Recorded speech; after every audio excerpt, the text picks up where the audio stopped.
चलिए दोस्तों देखते हैं आगे। और अब देखते हैं कि प्रेजेंट इंडेफिनिट टेंस में जो अफर्मेटिव सेंटेंस यानी कि स्वीकारात्मक वाक्य होते हैं उनका हिंदी से अंग्रेजी बनाते समय किस नियम का पालन करना जरूरी होता है, किस नियम के आधार पर उनका अनुवाद हम करते हैं। तो जैसा कि अभी हमने बताया आपको कि जो हमारे कर्ता होता है वह कर्ता एक वचन और बहुवचन में होता है। एक वचन यानी कि हमने बताया सिंगुलर एक वचन कर्ता, और प्लूरल यानी कि बहुवचन कर्ता। तो एक वचन कर्ता के लिए नियम यह है कि हम सबसे पहले सब्जेक्ट यानी कि कर्ता की अंग्रेजी लिखते हैं, इसके बाद में फिर क्रिया। क्रिया का फर्स्ट फॉर्म यहाँ पे हमने आई नहीं लिखा, ये फर्स्ट फॉर्म है यानी कि क्रिया का फर्स्ट फॉर्म लिखा है, क्योंकि जो क्रियाएं होती हैं वो 3 फॉर्म में होती है यानी कि फर्स्ट फॉर्म, सेकेंड फॉर्म और थर्ड फॉर्म में होती है। तो हमें यहाँ पे लिखना है फर्स्ट फॉर्म को। इसके बाद में हमें यस अथवा ईएस का प्रयोग करना है, यानी कि इनमें से एक का प्रयोग होगा, चाहे हम यस का प्रयोग करें या फिर ईएस का प्रयोग करें। और इसके बाद में होता है ऑब्जेक्ट यानी कि कर्म।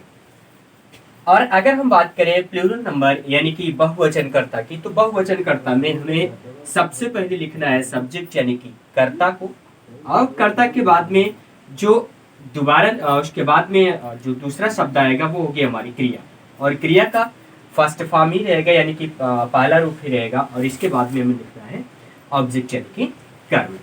तो यहाँ पे एक वचन कर्ता में और बहुवचन कर्ता में बस थोड़ा सा ही डिफरेंस है, और वो डिफरेंस ये है कि हमें यहाँ वर्ब के साथ में यस अथवा यस लगाना है, और जबकि बहुवचन कर्ता के साथ में हमें नहीं लगाना है। जैसा कि आप हमने यहाँ पे नोट डाउन कर रखा है, नोट करके लिखा है, आप देख रहे होंगे जो क्रिया होती है वो क्रियाएं हमेशा बहुवचन में होती है। यानी कि जैसे अगर हम लिखें कि गो, ये लिखा हुआ ये वर्ब है यानी कि क्रिया है, गो का मतलब होता है जाना, ये हमारी क्रिया है। यह क्रिया अभी ऐसे लिखी हुई है तो ये बहुवचन में है, ऐसे लिखी गई है तो यह बहुवचन में लिखते हैं। लेकिन अगर इसको हमें एक वचन कर्ता के साथ में लिखना होगा, एक वचन कर्ता के कॉम्बिनेशन के साथ में लिखना होगा, तो हमें यस तो यस लगाना जरूरी हो जाता है। ये एक रूल फॉलो करता है कि S to S and P to P, यानी कि जो सिंगुलर है यानी कि हमारा सब्जेक्ट जो करता है अगर एक वचन का है तो क्रिया भी हमारी एक वचन की होनी चाहिए, और अगर कर्ता बहुवचन का है तो क्रिया भी बहुवचन की होनी चाहिए। एक वचन कर्ता के लिए ये तो ऑलरेडी होता है, हमें सब जो वर्ब होती है वर्ब को ही एक वचन यानी कि सिंगुलर बनाना होता है, तो हम क्या करते हैं यस अथवा ईएस लगा देते हैं। वहीं अगर हम बात करें कि अगर हमको सब्जेक्ट को बहुवचन बनाना हो तो वहां पे हम क्या करेंगे, तो सब्जेक्ट को अगर हमको बहुवचन बनाना होता है तो हम किसी भी सब्जेक्ट के साथ में यस जोड़ दे देते हैं और वो बहुवचन बन जाता है। अभी एक एग्जाम्पल देखते हैं, एग्जाम्पल से इसके अनुवाद को समझते हैं कि इसका अनुवाद हम कैसे करेंगे। तो जैसे देखिए वाक्य लिखा है, वह स्कूल जाता है। वाक्य लिखा है वह स्कूल जाता है। दोस्तों सबसे पहले जब अनुवाद की बात आती है तो हमें कंफ्यूजन कहाँ से शुरू होता है, कंफ्यूजन ये होता है कि आखिर ये वाक्य कौन से डेंस का है। हमने पीछे भी आपको बताया कि सबसे पहले देखते हैं कहाँ पे, वाक्य के अंत में। हिंदी वाक्य जो लिखा हुआ है उसके आखिरी में देखते हैं कि आखिरी में क्या लिखा हुआ है।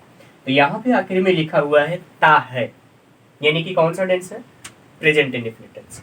अब दूसरी जो पहचान है और जो दूसरी बात इंपॉर्टेंट है वो ये देखनी है कि वाक्य का टाइप कौन सा, यानी कि किस प्रकार का वाक्य है। तो वह स्कूल जाता है स्टेटमेंट को सीधे सीधे कर दी गई, यानी कि बात को सीधे सीधे रख दी गई, तो जाहिर सी बात है ये कौन सा है, अफर्मेटिव सेंटेंस, साधारण वाक्य। साधारण वाक्य हो गया। अब हम पहचान करते हैं कि हमारा जो सब्जेक्ट है वो सब्जेक्ट एक वचन का है या फिर बहुवचन का है। तो स्कूल जाता है तो कौन, वाह। अभी हमने पीछे आपको बताया कि जब वह रहेगा तो ये कौन सा रहेगा, ये होगा एक वचन का, ये हो जाएगा एक वचन, और जब एक वचन हो जाएगा तो नियम लग जाएगा एक वचन का, एक वचन का नियम लग जाएगा। तो ये कह रहा है कि सबसे पहले आप सब्जेक्ट यानी कि कर्ता की अंग्रेजी लिखिए। यहाँ पे कर्ता क्या है, वाह, वह कर्ता, इसकी अंग्रेजी लिखते हैं। तो वह स्कूल जाता है, ध्यान रखिएगा कि वह स्कूल जाता है यानी कि कोई पुरुष है, तो यहाँ पे लिखा जाएगा ही। सब्जेक्ट हो गया। सब्जेक्ट के बाद में कह रहा है कि आप वर्ब लिखिए, वर्ब यानी कि क्रिया, जो काम हो रहा है। तो यहाँ पे काम क्या हो रहा है, यहाँ पे काम हो रहा है जाने का, यानी कि स्कूल जाता है। तो हो जाएगा ही गो, हमने लिख दिया गो यानी कि जाता है। अब बात आती है कि हम यहाँ पे यस लगाएं या फिर ईएस लगाएं। तो दोस्तों जहां पे C H S H A O U ये सभी आते हैं, वहां पे हम लगाते हैं ईएस। अदर कोई लास्ट में आता है, कोई भी लेटर है वो लास्ट में आता है, तो वहां पे हम लगाएंगे यस को। लेकिन अगर ये सभी आते हैं तो वहां पे हम लगाएंगे ईएस को। तो भी लास्ट में ओ आया हुआ है तो हो जाएगा ईएस, यानी कि ही गोज, वह जाता है। अब यहां तक तो बात कंप्लीट हो गई। इसके बाद में अब क्या है, ऑब्जेक्ट यानी कि कर्म। कर्म क्या है, स्कूल। लेकिन जब हम किसी भी नाउन या प्रोनाउन को जोड़ते हैं वर्ब से, तो वहां पे हम एक प्रीपोजिशन का यूज करते हैं, और यहां पे एक प्रीपोजिशन का यूज हो जाएगा to. He goes to school, यानी कि वह स्कूल जाता है। आई होप कि आपको समझ में आ गया होगा कि एक वचन के नियम के हिसाब से ट्रांसलेशन कैसे किया जाता है। एक बार फिर से रिवाइज कर लेते हैं कि जब एक वचन का सब्जेक्ट करता रहेगा तो वहां पे सबसे पहले हमें सब्जेक्ट यानी कि कर्ता की अंग्रेजी लिखनी है। उसके बाद में वर्ब लिखना है। वर्ब में यस अथवा यस लगाना है, तो हमने समझा दिया कि यस कहाँ पे लगेगा और ईएस कहाँ पे लगेगा। और इसके बाद में आपको लिखना है ऑब्जेक्ट यानी कि कर्म। ठीक, चलिए एक एग्जाम्पल देख लेते हैं बहुवचन का। बहुवचन का एग्जाम्पल देख लेते हैं तो फिर ये क्लियर हो जाएगा, और मैं कुछ आपको टास्क दूंगा वो आपको करने होंगे। चलिए, जैसे भी वाक्य लिखा है कि चिड़िया अपना घोंसला बनाती है। चिड़िया अपना घोंसला बनाती है, यहाँ पे आप ध्यान रखिएगा कि चिड़िया लिखा है ना कि चिड़िया लिखा, यानी कि बहुवचन है।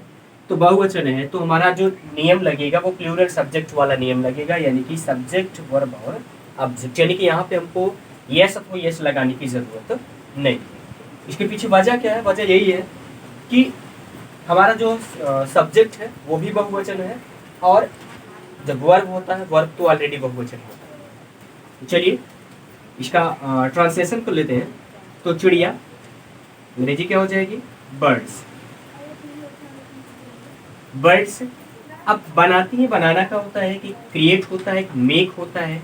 यहाँ पे कोई जब नई चीज बनाई जाती है तो वहां पे यूज ज्यादातर किया जाता है मेक। बर्ड्स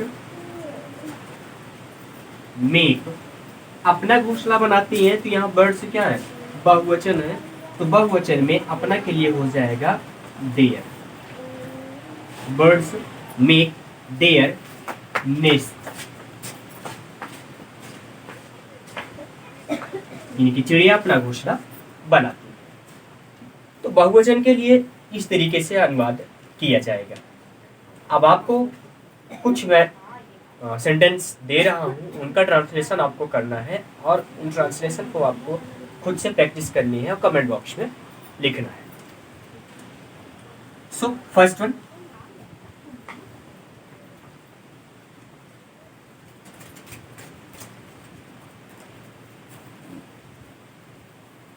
खरगोश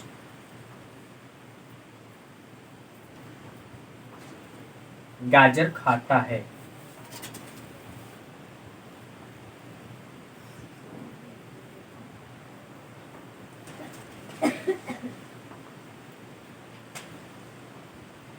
हिरन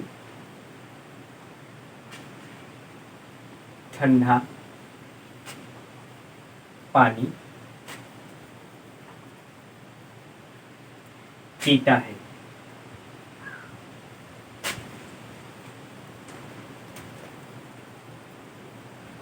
बच्चे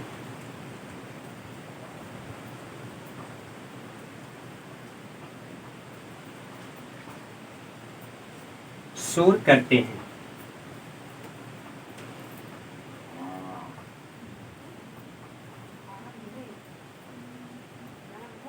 वह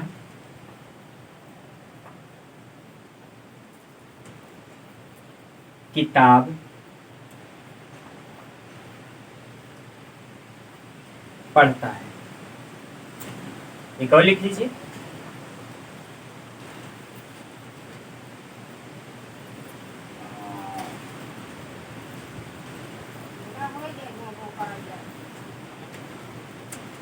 लड़कियां गाना गाती हैं। ये 5 सेंटेंस है, ये आपकी प्रैक्टिस के लिए, आपको एक्सरसाइज के लिए, आप इसको कीजिएगा और आप बताइएगा कि ये टेंस का ये जो टॉपिक था ये आपको समझ में आया कि नहीं। और अगर आपको समझ में आया तो एक बार फिर से आप इसको, नहीं समझ में आया तो एक बार फिर से रिवाइज कीजिए, और समझ में आया तो ये जो भी वर्क हमने दिए हैं इस वर्क को कंप्लीट कीजिए। और इसके बाद अगले वीडियो के लिए तैयार रहिए। अगर चैनल को सब्सक्राइब नहीं किया है तो चैनल को सब्सक्राइब कर लीजिए और अपने दोस्तों में ज़्यादा से ज़्यादा शेयर कीजिए, क्योंकि जितना ज़्यादा आप शेयर करोगे उतना ही ज़्यादा हमको मोटिवेशन मिलेगा और हम ज़्यादा से ज़्यादा बढ़िया और जल्दी से जल्दी वीडियो लाने का प्रयास आपके लिए करेंगे। धन्यवाद।